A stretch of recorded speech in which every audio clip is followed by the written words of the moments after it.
Of course, this evening dedicated to a larger cultural experience. Gaurav Sawant, our strategic affairs editor, has been reporting from the banks of the Sabarmati, getting us the very latest. We also have Uday Mahurkar, our senior editor, India Today, and we're also joined right now in the studio by our deputy editor, Shiv Aru.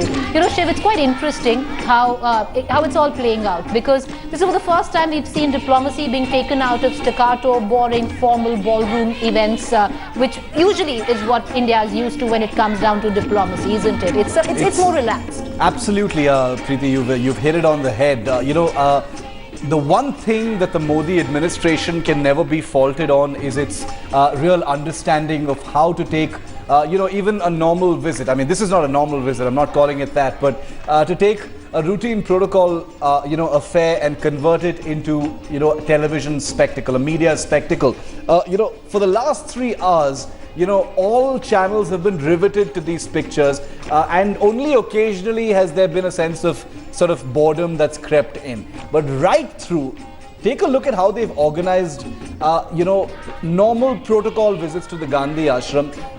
President Jinping, Preeti, is by no stretch the first visiting dignitary to go to the Gandhi ashram or to take a stroll down the Sabarmati Riverfront garden.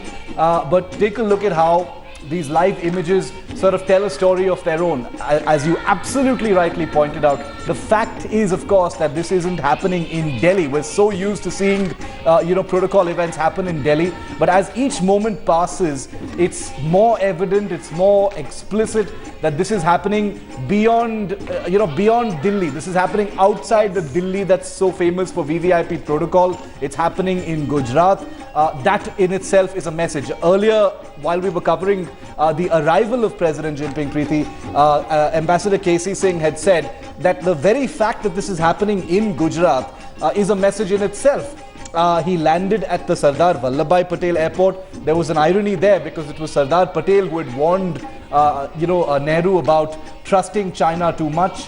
So this cultural extravaganza you're seeing in Gujarat, some might say it's putting Gujarat on a showcase, displaying the cultural splendor of one of India's most progressive states. But it must also be understood that the next 2 days, Preeti, are going to be extremely important. So, while the two leaders can wind down right now, have a little chit chat, enjoy the evening weather there in Ahmedabad. Hopefully it's good weather there in Ahmedabad. The First Lady is also there. They're surrounded by all of these protocol officers.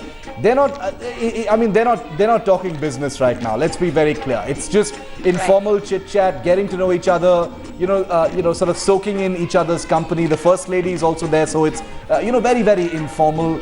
Lots of sound, lots of visual spectacle. So it's going to be down to business tomorrow, even though today, right after the president landed, Preeti, they first headed to the Hyatt Hotel. You just read out, to our viewers, the 3 MOUs which were signed. That wasn't trivial stuff. Those are 3 very important MOUs that have been signed between China and the state of Gujarat that will go a long way in, building infrastructure and inviting business into Modi's own state. But it's also an emphatic message, Modi himself had said when he arrived in Gujarat yesterday, that he sincerely hopes that visiting VVIPs and dignitaries will look beyond Delhi. When you come to India, don't just come to the capital. We've got this fabulous big country that we have. Please try and look, at more of it. Of course, when dignitaries come, they do get out of Delhi. Most of them head to Agra to see the Taj Mahal. Very few of them actually go anywhere else, apart from perhaps Mumbai or Hyderabad or Bangalore, because of, the IT interests that these countries have in those particular cities. But, a dignitary actually visiting Ahmedabad is a rarity. And in this particular case, I think taking protocol out of the box, pushing the envelope as far as the entire setting is concerned, is something that I think the public has come to expect from Modi and his administration. And you just saw that bird's eye view of the Sabarmati Riverfront where this entire spectacle is taking place. We're going to cut to that image as well. But to give our viewers perspective on what they're witnessing, well, it's a casual evening. You can see Narendra Modi personally taking the Chinese president and the First Lady through the happenings right now. Right in front of them is this massive cultural experience. After that would be a sit-down Gujarati thali dinner, a massive vegetarian spread organized for them. But it's quite quite interesting because if you read the body language of Narendra Modi, we're not saying it's better, but it's definitely very different than what India has seen before in terms of prime ministers. Definitely more casual, more approachable, less formal, if we can say. And Shiv, that's what I want to talk about, because right from the very beginning, we'd seen him play this gracious host when he was in Japan, and a gracious guest in Japan, and we see him as this very willing, you can interactive host in India. And the way he also does it, he went and shook hands with the First Lady, not like that traditional namaste that we've seen most prime ministers do. So, and this visit comes bang in the middle, Japan and the US. So he's going to the US there. He's fairly well equipped if you look at it. You couldn't have put it better, Preeti. Those points are really, it's the finer details, it's the body language. Since we can't get any of the audio, unfortunately, sadly, most people would kill to know what they're actually talking about in those small little comments that they're making to each other. But the body language is totally peaceful. It's calm, it's composed. It's an amazing, amazing contradiction to how people usually associate, India-China relations right now. They're constantly assaulted with images of what's happening in Ladakh. Those are contentious issues, which these pictures sort of, push to the side. But I think the body language here, as you rightly said, is gracious. It's relaxed. It's very personal. It's very it's not formal. It's informal. There was this one occasion at which the president and the prime minister were in one camera frame, and you had Prime Minister Modi sort of extend a hand and sort of gesture to the First Lady to also join them in that particular camera frame. So there was a moment before this where you had Prime Minister Modi and President Jinping sitting on that swing at the Sabarmati Riverfront. Now you've got the President of China and his wife sitting on that particular swing. Interesting images. You can say what you like about these images. I'm sure there will be lots of different opinions about what these images really project. But the fact is, as far as spectacle is concerned, I think this is new ground being broken. I mean, when you think of a visiting Chinese dignitary in India, you think of a black suit, you think of a posse of protocol officers and security officers, pretty formal sort of engagements and interactions. Here you've got the Chinese president, for God's sake, wearing a Nehru jacket. He had a khadi garland on just a few moments ago, sitting with one leg astride the other, calmly sort of chatting away with the Indian Prime Minister. And let's make no mistake, Preeti. You and I have covered prime ministerial events. We know how formal those occasions can be. This is studied. Make no mistake. Nothing here is spontaneous. Nothing here is constructed. Left. Just sort of left to the winds. This is a message in itself. Let's try and unwind. Let's try and make things peaceful. The body language needs to be casual. The chemistry needs to be given time to evolve. Now, whether President Jinping and Prime Minister Modi actually do get along as two individual leaders, perhaps it'll take a little bit more time to actually tell. But given what we've seen so far over the last 2.5 to 3 hours in Ahmedabad, it's fantastic. They look like two leaders who've met before. They look like two leaders who are, perhaps fond of each other, comfortable in each other's company. There doesn't seem to be any discomfort on anybody's face. President Jinping, after a long flight, seems to be quite relaxed. They've had a nice lunch there. There's good weather there in Ahmedabad, so obviously they're both relaxed. There's a big smile on the Chinese First Lady's face. She seems a little shy, but she seems quite happy to be following through with this protocol. I wonder if they've been extended this kind of protocol in any of the other visits that they've had in this leg or any other leg. But this, when we say rolling out the red carpet and giving your guests a nice time before sort of proceeding to business, I think this is a textbook example of what's really possible. Well, you're bang on, Shiv, and and that's the reason why it's this visit ever since the Chinese president landed has had the cameras agog, and everyone as well, because we're not saying it's better or anything else, but it's definitely different. We've never seen images like that, and that is what Shiv is pointing out. But there is more to it, because this bonhomie that we see on screen is taking place at a time where there is this long-standing border dispute, and currently so in Demchok in the state of Jammu and Kashmir. And Gaurav Sawant, our strategic affairs editor, has got some word on that. Gaurav, you've been speaking to your sources. Now, earlier on there was word that maybe India would maybe just about try and downplay the entire incident. What are you picking up now? Preeti, my sources are telling me that India will not downplay the boundary issue at all. In fact, this is being taken up at the highest level. Prime Minister Narendra Modi and Chinese President Xi Jinping will talk about how to take this boundary issue further. How do you address it? What is the mechanism that needs to be evolved to solve it? Will it be solved overnight? No. But will there be a new mechanism in place? Perhaps. There will also be talk of perhaps putting in place additional protocols to ensure that the situation doesn't flare up. Despite the BDCA, the Border Defense Cooperation Agreement being in place, Chinese petrols coming to Indian territory, Chinese alerts that Indian petrols go into what they perceive as their territory because India goes all the way up to the Indian claim line. And in all of that, China perceives that this needs to be addressed. The Indian media, according to the Chinese diplomats, these issues. As far as we are concerned, we state facts. When an incursion takes place, whether it's by helicopter or the troops or the men who stop development activities taking place on the Indian side, India raises an alarm. It is taken up with China and said, don't do this. So till the time that boundary issue is addressed, this issue will be there.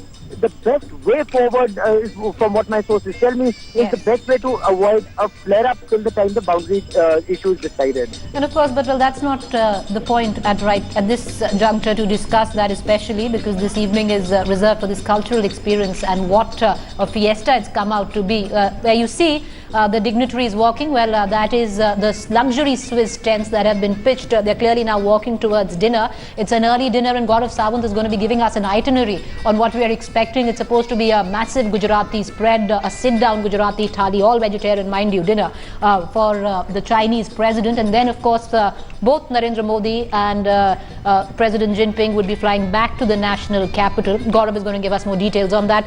Gaurav, it's over to you. And also, of course, like Shiv was pointing out, it seems both Narendra Modi and, President Jinping look at ease. Now, what's the weather like?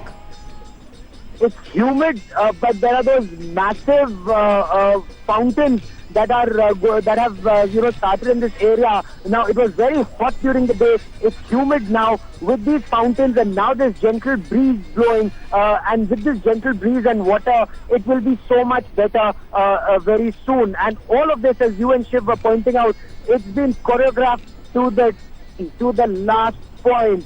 Right. The weather, the tents, the fountains, all of it choreographed and dress rehearsals. Yes. Three rounds of dress rehearsals for this perfect show that is on display even as we speak. The body language, the two heads of government and state are said to be extremely comfortable with each other. Both of them realize that if 21st century has to be Asia's century, then the two biggest countries in Asia have to work together to have an impact not just on in this region but on the entire world. There is also this realization which we'll be reading about very soon from what my sources tell me. Both India and China believe that 21st century, the era of West domination in world affairs is over. Now Asia will dominate world affairs. People will look to Asia for solutions. And will they look to India? Will they look to China? Or will they look to both India, look towards, what Narendra Modi describes as inch, India and China?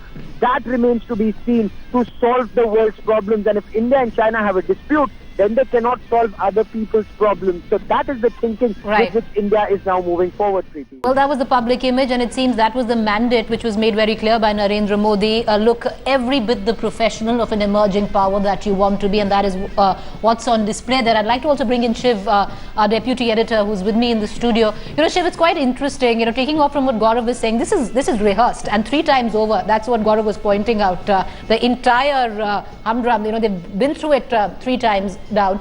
Extremely well constructed, and the Prime Minister knows very well when to put up a show, be it giving the press that photo opportunity on his birthday when he went and sat with his mother, or all of this. It looks it's impromptu, but we all know what's going on behind the scenes. And what happens behind the scenes is an enormous, very well organized structure and a team of people who are perhaps some of the finest event organizers and producers of spectacle. Like Gaurav correctly pointed out, nothing is left to chance. It's all, stuff like this is way too important to be left to any kind of spontaneity, really, when the people involved are state leaders and dignitaries. Obviously nothing can be left to chance. But I think what you're seeing, and like you rightly pointed out, the birthday visit with the mother, even everything else, even when Narendra Modi was a guest in Japan, which we saw earlier this month, which Gaurav was there for. Even there, where he was a guest, where it wasn't his country, less control, over what's really going to happen, what's not going to happen, where he's going to go.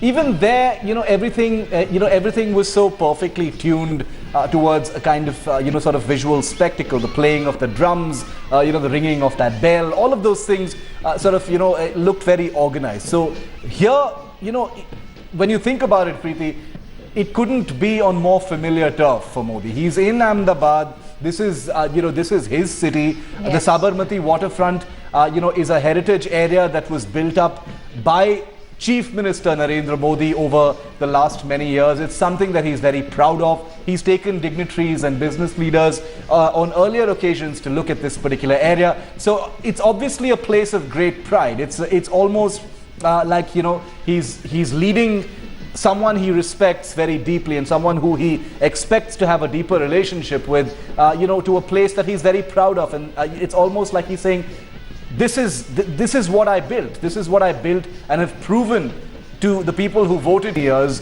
in Gujarat. I'm only 100 days old as Prime Minister, so sorry, yes, I can't really show you anything else as far as the India story is concerned. But if this can convince you of what I'm capable of, and I'm not just talking about the Sabarmati Riverfront, that's a small fraction of what Narendra Modi, apparently made possible in Gujarat, then that's a message in itself. It says, we are two leaders who, who have the burden of enormous expectation riding on our shoulders. We're both capable of doing a great deal. We've got all these expectations on us. Let's try and do that. And what a spectacular show that at least India is putting up in all of that. Gentlemen, both Shivaru, Deputy Editor, Strategic Affairs Editor, Gaurav Sawant joining us from Ahmedabad by the banks of the Sabarmati. Do stay with us. We're going to come right back to you. Continuous coverage, because many right now are also saying, now playing the devil's advocate, many political defense analysts are saying that this is all a smoke screen with what you see right now. There are issues, long-standing ones, and if they don't get resolved, all of this tantamounts to absolutely nothing.